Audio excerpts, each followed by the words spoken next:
idade, né?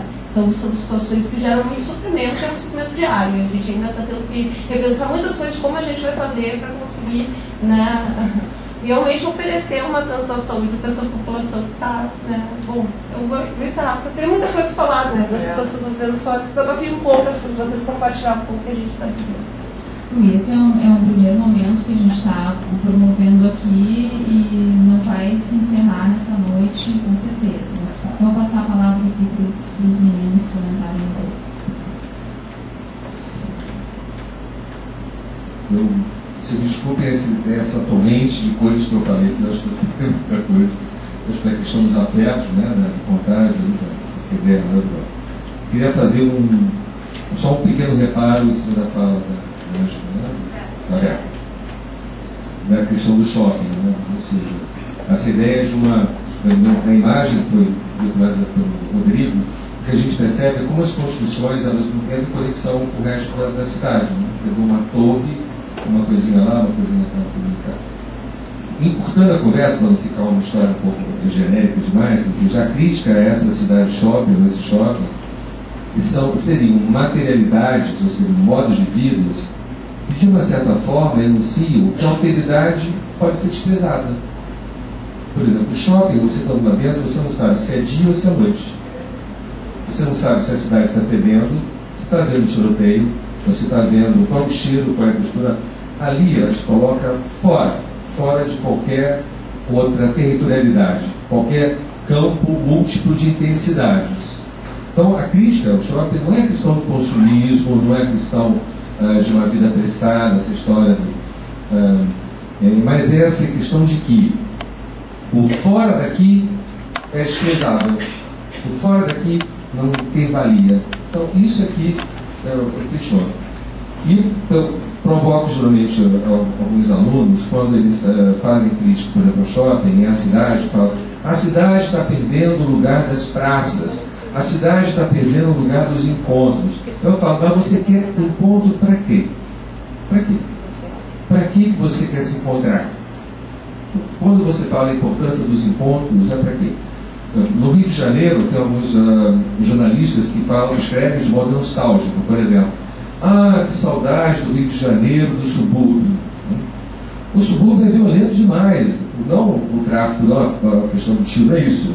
Essa vida das mulheres suburbanas, gordinhas, bonitinhas lá, elas são extremamente violentas e cruéis. Existe um controle da vida da vila ou da rua que é muito duro, igual a polícia. Então essa história o povo sentado na rua, na sua cadeirinha, temos que fazer com que os bairros tenham. Eu tenho dúvidas, não sei. Né? Como também encontrar? Para que eu quero? Eu quero me encontrar para ter uma identidade, eu quero me encontrar para ter uma coletividade, eu quero me encontrar para me perder, eu quero me encontrar para me desfazer e me criar outra coisa. Ou seja, eu posso ter vários sentidos do que é o encontro. Mesma coisa, essa ideia de uma cidade perdida, eu acho abominável, tanto uma concepção futurista de cidade, essa concepção modernista, como nostálgica. Para mim, as duas coisas, tanto essa futurista do progresso, quanto essa da volta do passado, que sabemos que são cruéis, né?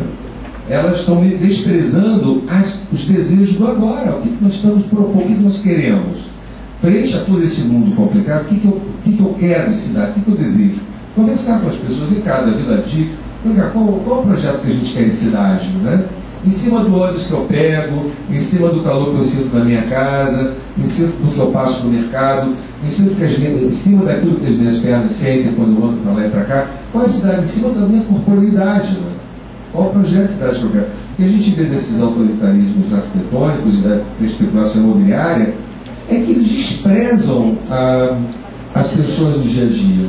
As questões que acontecem no dia a dia das pessoas mortais, né, desprezam, por exemplo.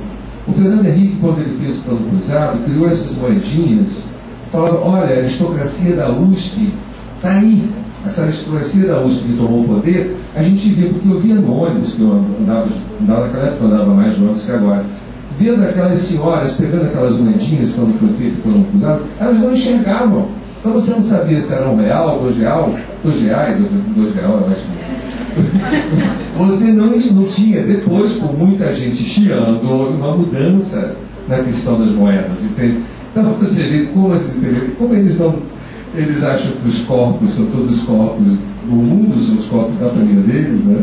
Ou da imagem que eles têm dos miseráveis, eles estão tão atentos a essa questão do por exemplo, o banco de ônibus que eu sinto, que a metade da minha bunda fica de fora, fica dentro, ou o microfone, uma cadeira ou uma moeda, essas coisas do dia a dia, ali também são projetos de cidade também.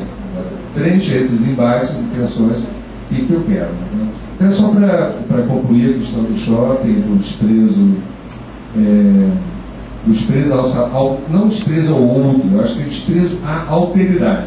Já que a maior parte que é psicólogo, eu falo que a alteridade seja algo que não necessariamente uma pessoa, alguma coisa que aconteça que pode me desacomodar, alguma coisa que aconteça que possa me fazer, por exemplo, como ele usa um perfume, eu senti o perfume dele, lembrei de alguma coisa que aconteceu comigo. Ela me deu um aperto de mão e de repente aquilo desencadeou uma febre. Então isso que eu chamo de alteridade, né? Algo que me descentraliza e me cria uma nova produção de sentido. Desculpa, só falei demais, era só isso, né? Depois eu vou ver se eu lembrei de alguma coisa aí se você falou da minha dica, né? Depois eu... Essas reuniões ampliadas, elas, como os Antônio disse, elas não são nesse modelo necessariamente de palestra, conferência, onde a gente dá respostas, né? É muito interessante como acontece isso, né? Como o Alexandre fez, como estava falando nas outras colegas. Então, entretanto, eu também fiquei convocado a falar ouvindo, então eu não vou responder uma questão que eu acho que não é essa bem a ideia, mas queria fazer um comentário sobre o pensamento que me ocorreu escutando a Vera falar dessa diferença que talvez já foi mais marcante, certamente continua, talvez tenha sido maior um tempo atrás, entre a capital e o interior, né? Lógico que o crescimento, a interiorização do capital, tem diminuído essa diferença, esse contraste, mas ainda é válido, né? Certamente ainda é válido. Tem um autor, eu não sei nem a atualidade dele, mas ele trabalha nos Estados Unidos, que chama Manuel Belanda, e ele, estava vendo ele recentemente, ele traz uma distinção que é bem interessante. Ele fala que, há um tempo atrás, surgiram dois tipos de cidade, né, principais, assim, dois grandes vetores de cidade, as capitais e as metrópoles. Eu pego, por exemplo, a China, né? A China teria Pequim, a capital, Hong Kong, a metrópole, né? Estados Unidos, né? Washington, Nova York, Brasil, na Brasília, Rio de Janeiro. Quer dizer, a gente tem esses dois vetores que é um deles o do contágio, o da mistura, o da diversidade, o da conexão, o da produção, do encontro, né? O do estranhamento da cidade, e um outro que é o da referência, né? Onde a cidade tem que aparentar solidez, que é o caso da capital, né? Essa primeira metrópole, nesse caso da capital, tem que aparentar solidez e tem que nos suscitar a reverência, né? Reverenciar a cidade. Não se trata tanto de viver ela, de se deixar levar pela cidade, mas é uma cidade que nos mostra onde a gente está, né? E qual é o nosso lugar no ordenamento. Então é uma cidade onde a gente se encontra, é essa cidade do encontro, capital, né? E eu fiquei pensando se o que a gente está vendo acontecer de uma maneira geral no mundo, que é uma transformação de todas as cidades em Los Angeles, né, que é essa cidade de uma beleza, né, uma beleza cosmética, né, que não é necessariamente uma beleza da sensibilidade ou dessas diversas formas de belo, que existe uma beleza publicitária, né, se isso não é, de certa forma, a extinção das metrópoles, né? Então a gente está vendo a propósito da Copa também perseverar esse processo onde as cidades vão sendo cada vez mais capitais. Então esse novo capitalismo, ele é um capitalismo das capitais, né? Não é um capitalismo não apenas do dinheiro como um ordenador, desde que o dinheiro é esse grande vetor que move o mundo, mas também e ele só se inscreve em cima de um valor na Terra, né? só há dinheiro como valor porque a terra como valor antes do dinheiro, é isso que a gente aprende lá, até no